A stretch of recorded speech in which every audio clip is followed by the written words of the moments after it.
E aí, crianças? Viram só como tá ficando interessante a história do Brasil?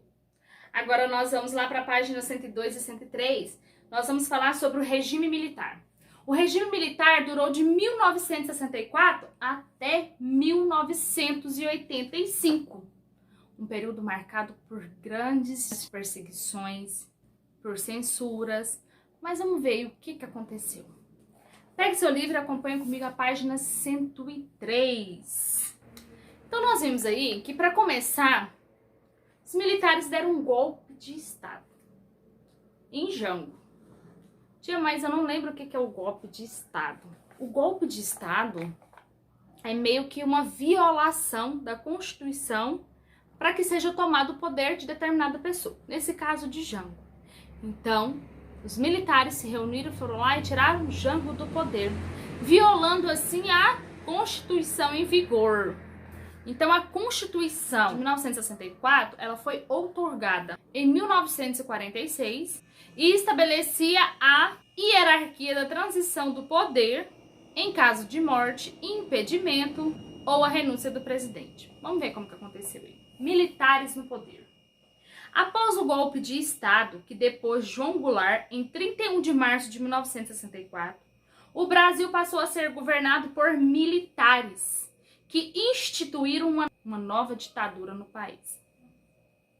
Nesse regime, o presidente da República não era mais eleito pelo povo, mas escolhido pelos comandantes das Forças Armadas, que ficavam entre a Marinha, o Exército e a Aeronáutica.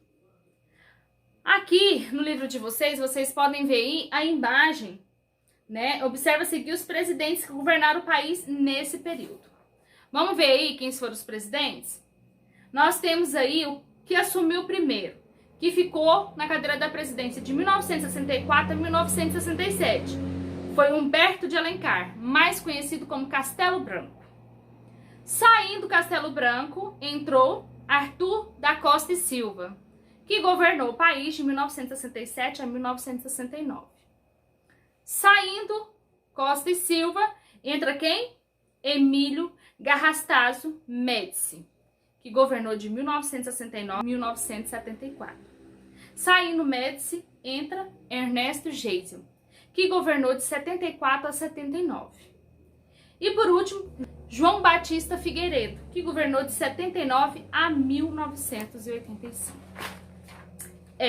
Mas será que foram governos assim bem tranquilos? Não, não foram.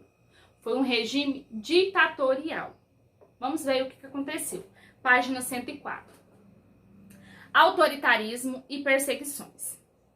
Ao assumir o poder, os militares revogaram os mandatos de vários deputados, senadores e outros políticos que haviam sido eleitos pelo voto popular.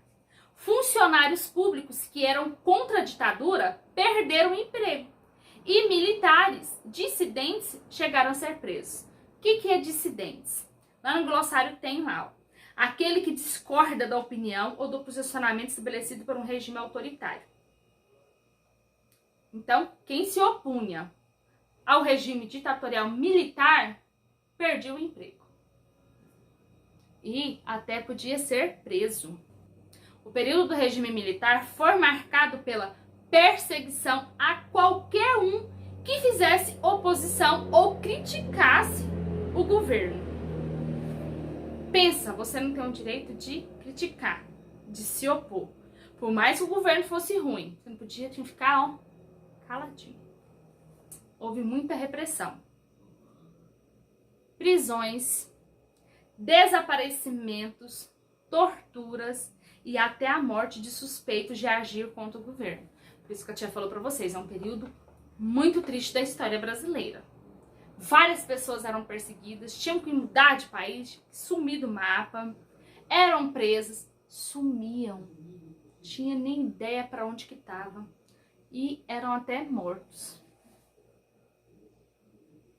Jornais, revistas, programas de televisão e quaisquer outros meios de comunicação sofriam censura. Nós vimos que a censura ela começou lá no governo de Getúlio Vargas. O DIP tomava conta de tudo isso. Só passava aquilo, só era noticiado aquilo que falasse bem do governo de Getúlio Vargas. Aquilo que se interessasse para ele. Assim também foi no regime militar. Qualquer meio de comunicação sofreu censuras. Na imagem aí, vocês podem ver aí, gente, plena cidade do Rio de Janeiro. O que os militares vinham para fazer para colocar medo na população? O que vocês podem ver nessa imagem aí? Tanques usados em guerras. Olha a legenda da imagem, ó. Tanques militares circulando pelas ruas da cidade do Rio de Janeiro. Em Rio de Janeiro, em 1º de abril de 1964. Após o golpe de Estado, as Forças Armadas impuseram um novo regime por meio de força e intimidação. Onde que se vê tanques desses? Em guerras. Então, os militares foram lá colocar esses tanques nas ruas para intimidar a população. Pronto, é eles que vão mandar e acabou. Agora vamos ver os atos institucionais. Vocês vão ver que tem alguns atos que... muito triste. Para que as decisões dos governantes, apesar de inconstitucionais, não estarem na Constituição, fossem cumpridas, foram criados atos institucionais, que é o AI. Por meio deles, o governo acabou com os partidos políticos, não existiam mais partidos políticos, suspendeu novamente o direito ao voto, durou pouco, né? O direito de ir e votar, agora acabou, ninguém mais vota. Proibiu manifestações e greves e estabeleceu eleições indiretas para presidentes, governadores e prefeitos.